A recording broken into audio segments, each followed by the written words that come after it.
beautiful once the sun came up. You know, when you actually got to see what was out there, it was just beautiful. So nobody can complain.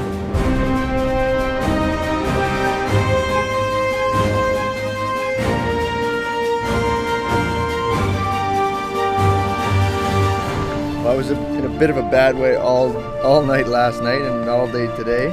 It's going to get pretty tough from mid-camp on these big legs, and you know, a lot of them are really talented physically, but it's that getting that mental edge now is huge. So yeah, definitely a big mental part.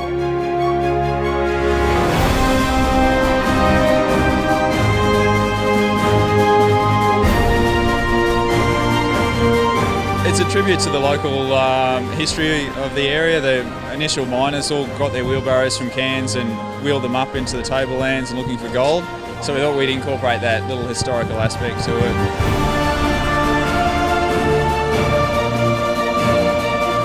There's a bit of cloud cover now, so it's cooled down a bit, which is good. It was stinking hot at the start. We can get on the water before it's dark and they can't, so that'll extend our lead hopefully. Make things easier for us. We've got the top 5 teams very close, within 2 hours of each other. Still very tight, so that lead will change in an instant. So they're all very close and racing hard.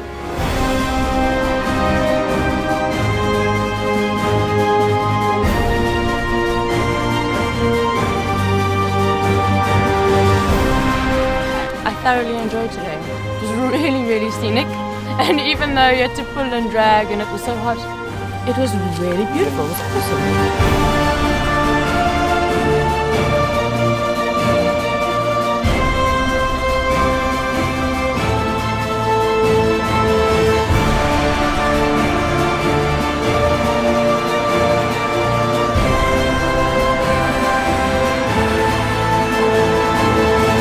It was a very, very beautiful river, absolutely stunning. But a very, very tough day out on the bodies, but beautiful countryside. I mean, when you get to do that, it's very, very stunning.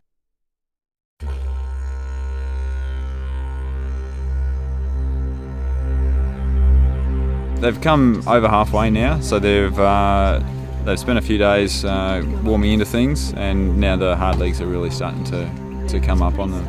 If you want to be competitive, you've got to try and go up to a high intensity as long as you can, really, and not worry about the next leg either.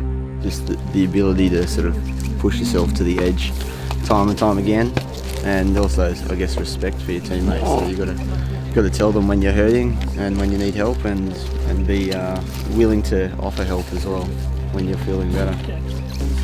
I think we paced ourselves really, really well. And we've come out still feeling pretty good and ready to go hiking.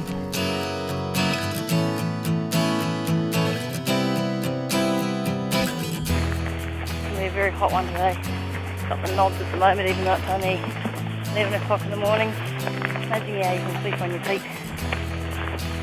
We're still eating, we're still drinking. We're all actually feeling surprisingly good. Even though this is, as we all admit, the toughest race we've ever done. Certainly tougher than the previous XPDs. So the tracking we've got is called the spot devices, and what it does is it sends a signal every 10 to 15 minutes and it shows where the teams are on the map. With this technology you can see where teams are, so if a team's overdue and they're not at where they're expected to be, you can actually look at this and you can see their track file going along, you can see where they stop, how long they've been there for, and and anticipate some of the problems that they might be having, or why they're not where we're expecting them to be.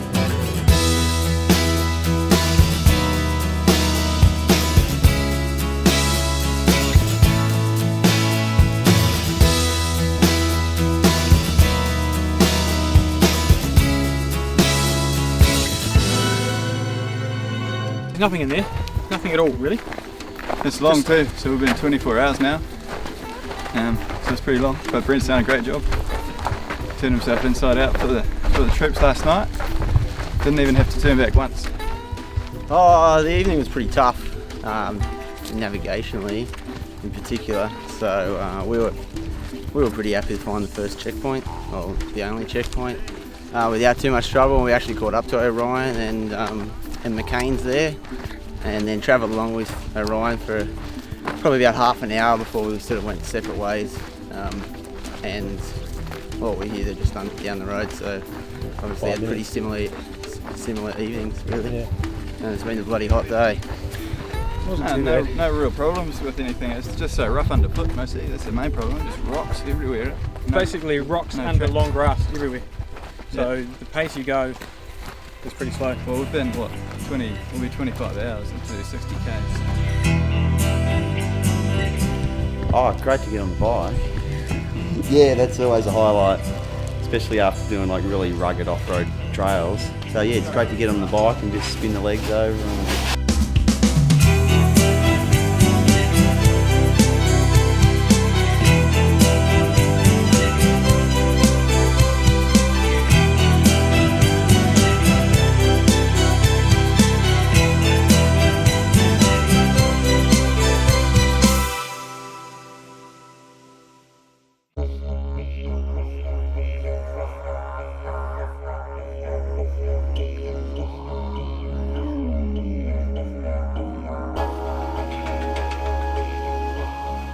You've got to have so many elements to it. You want to challenge people mentally and physically. You want to make the navigation challenging. The terrain's got to be interesting and solid and really give them a good challenge. But it's got to be achievable too. You can't take it and just make something impossible, because they need to be pushed to that limit. You don't want to go over it. You just want to keep them at that limit the whole time.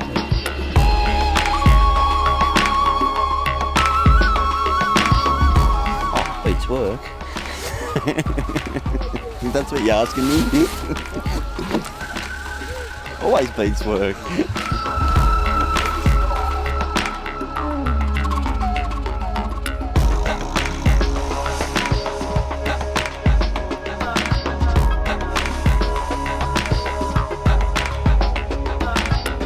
I dropped my paddle and went to grab it and pretty much put my hand on the crocodile that was right there.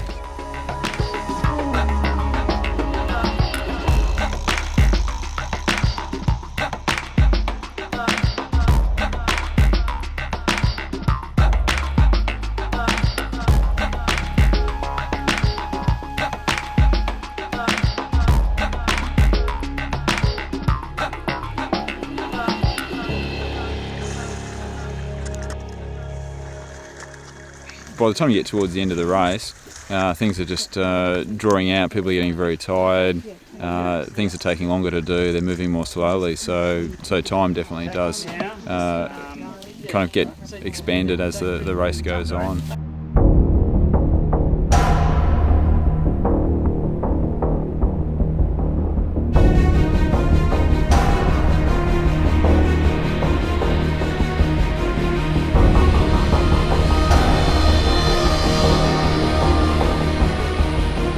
But it's the last trek, which we've made sure we've had a lot of sleep, so hopefully we can get through that without any problems.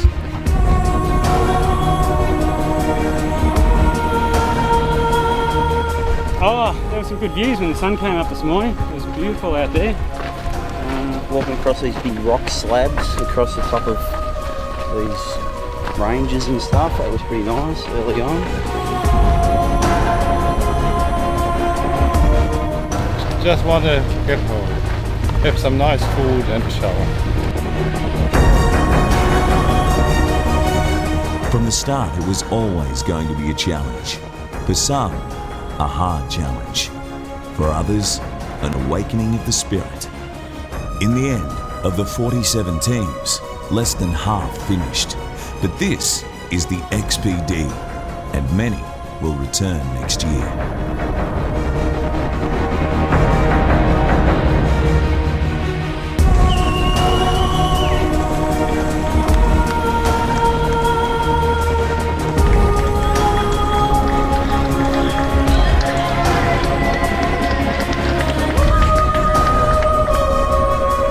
It's been an amazing event. We've all really enjoyed it.